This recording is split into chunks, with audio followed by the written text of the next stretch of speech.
Hey there, fellow explorer, and welcome to a special Espirito edition of the Deep Dive. Espirito. Yeah, Espirito Deep, you could say. I like that. You know, it's Italian for expert, so we're Ah, taking our expertise to the next level for you today. I'm Welcome back, listeners. Today, we're taking a deep dive into one of the new seven wonders of the world, Christ the Redeemer.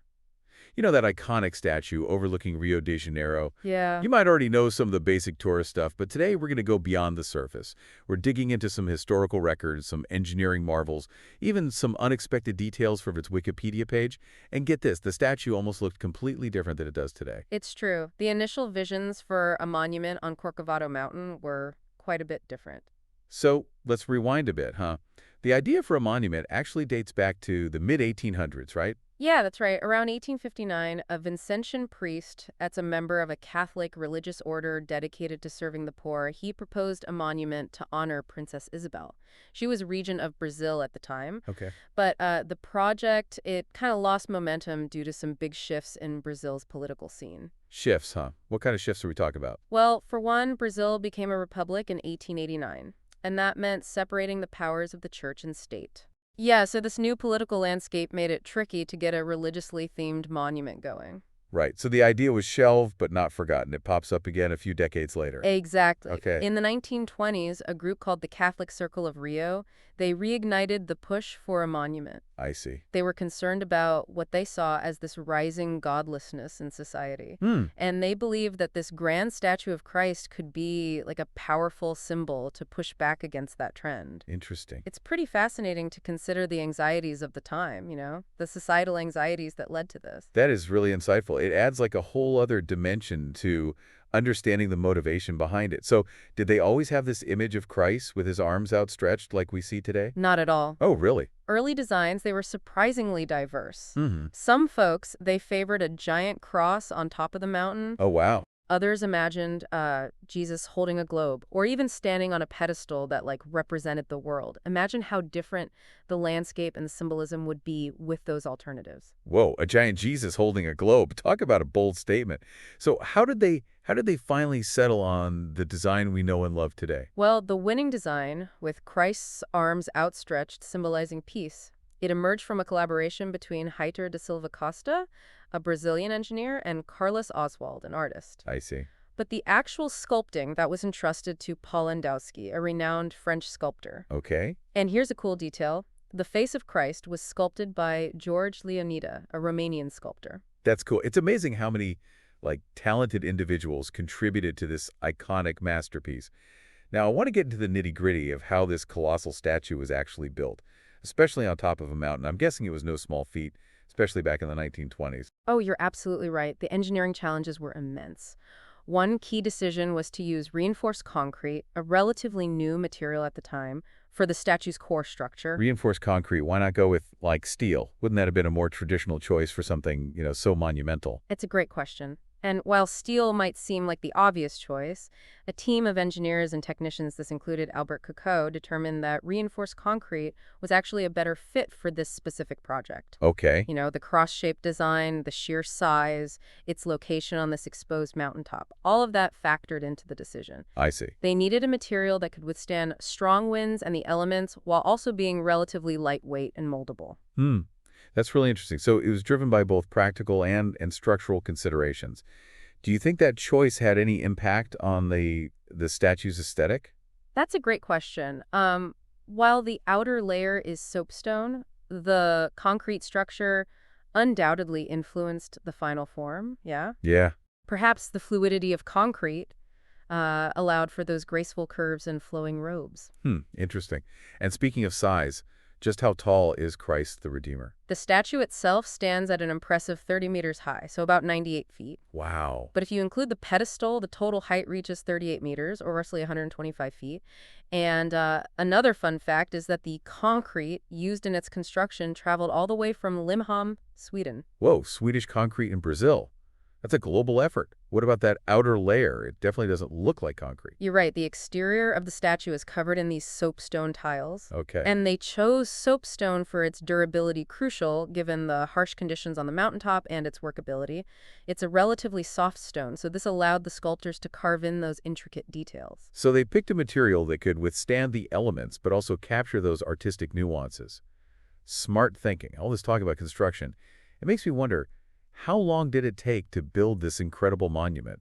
Well, building a wonder of the world takes time. Christ the Redeemer took 9 years to complete, from 1922 to 1931. 9 years. That's a massive undertaking.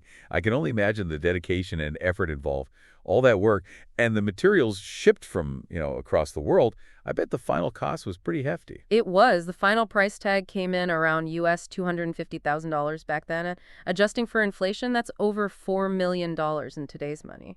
Whoa, that's a pretty penny. I can only imagine that grand opening ceremony, seeing those lights illuminate Christ the Redeemer for the first time. Actually, the opening ceremony had a pretty fascinating twist. Oh, The original plan was to have Guglielmo Marconi, the inventor of the radio, remotely switch on the lights from all the way over in Rome. that would have been incredible. Can you imagine a transatlantic illumination? Wow. So what happened? Unfortunately, bad weather interfered, and they had to activate the lights on site at the last minute. Oh, what a shame. Still, it must have been a powerful moment to see the statue bathed in light for the first time, marking its official debut. Absolutely, and that moment was just the beginning of its journey to becoming the global icon it is today. But before we jump into that, let's explore how the statue has evolved since its completion in 1931 and how it earned its place among the new seven wonders of the world. That's where it gets really interesting. Let's dive in. So we've talked about how Christ the Redeemer is more than just a statue, right? It's a symbol full of history and meaning.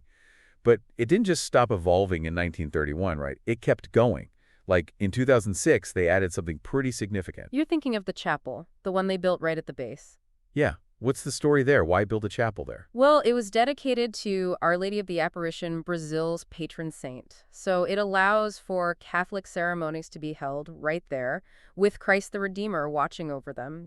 That's a beautiful image. It really emphasizes the religious aspect of it, not just as a landmark, but as an active place of worship. Now, it seems like it was built to withstand the test of time. But I imagine even a statue as mighty as Christ the Redeemer faces some challenges, right? Oh, absolutely. I remember when we were talking earlier about the engineering feats involved in its construction. Yeah, the reinforced concrete, the Swedish connection, all pretty remarkable stuff. But even the most carefully chosen materials, well, they're still subject to the forces of nature. In 2008 and again in 2014, Christ the Redeemer was struck by lightning. No way, really. That's kind of hard to picture. Was there much damage to the statue? Lightning strikes are definitely a concern, yeah, for any tall structure, especially one as exposed as this one. The strikes did cause some damage, particularly to the fingers, the head, and the eyebrows. Thankfully, after each incident, they did some pretty significant restoration work. I see, makes sense. They must have upgraded the lightning protection system too, right? Oh, for sure. Each restoration included repairing and improving those lightning rods. Hopefully that'll minimize the damage from any future strikes. Fingers crossed. Now, it wasn't just the lightning strikes that caused them to do restoration work, right? There was that big project back in 2010, wasn't there? That's right. What was the reason for that one? Well, after standing for, almost a century, the statue was in need of some TLC. It wasn't just a simple cleaning either. They had to clean the soapstone, replace damaged sections and mortar, restore that iron framework inside. They even waterproofed the whole structure. Wow. Sounds like they really went all out to preserve it. With all the intricacies we've talked about, I'm curious if there were any, hiccups during that massive restoration project. Well, there was one incident that caused a bit of a stir. Hmm. During the work, some vandals spray-painted graffiti on one of the statue's arms. Oh, no, that's awful. Who would do such a thing? There was a huge public outcry, yeah. People were upset, like it was an attack on a beloved symbol. The mayor of Rio at the time, he even called it a crime against the nation. The vandals, they eventually turned themselves in and apologized. Wow. It really shows how deeply connected people are to Christ the Redeemer, doesn't it? Absolutely. It's so much more than just a statue to people both in Brazil and around the world. And beyond just its religious significance, it's taken on this broader meaning. It's become a global symbol of hope and peace. Right. It's a beacon that transcends, those religious boundaries. It draws people from all walks of life to experience its magnificence.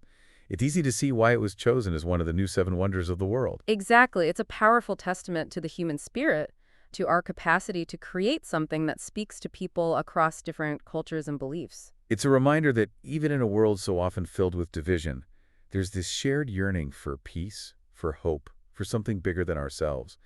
And it's also interesting how the image of the statue has permeated popular culture. Remember that Pirelli Pyre ad with the Brazilian footballer Ronaldo? Oh, the one where he's depicted in place of the statue? Yeah, that one. It was a pretty bold move. Definitely sparked a lot of conversation. Yeah, some people thought it was irreverent, while others saw it as this playful homage to its iconic status. right? It's fascinating how that one image is so widely recognized and it interpreted in so many different ways. It makes you think about what it is about this particular image, Christ with his arms outstretched, that really speaks to people on such a universal level, you know? It's a great question. There's a sense of welcome, of embrace. Maybe it taps into that deep human need for connection and belonging.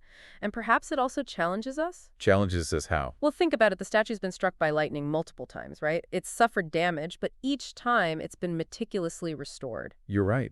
What do you think that tells us?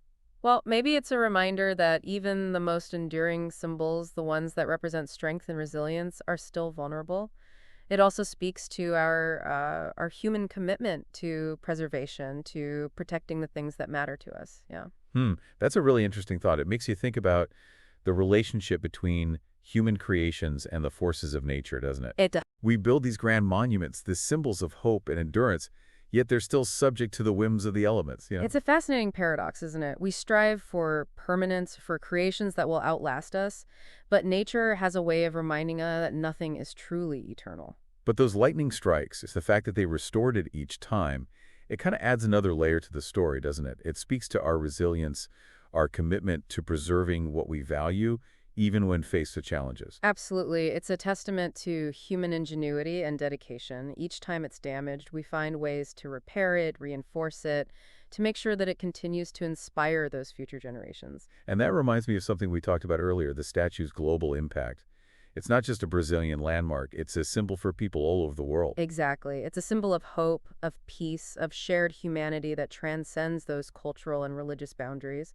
And that universality is reflected in, the countless replicas and interpretations of it that exist around the world.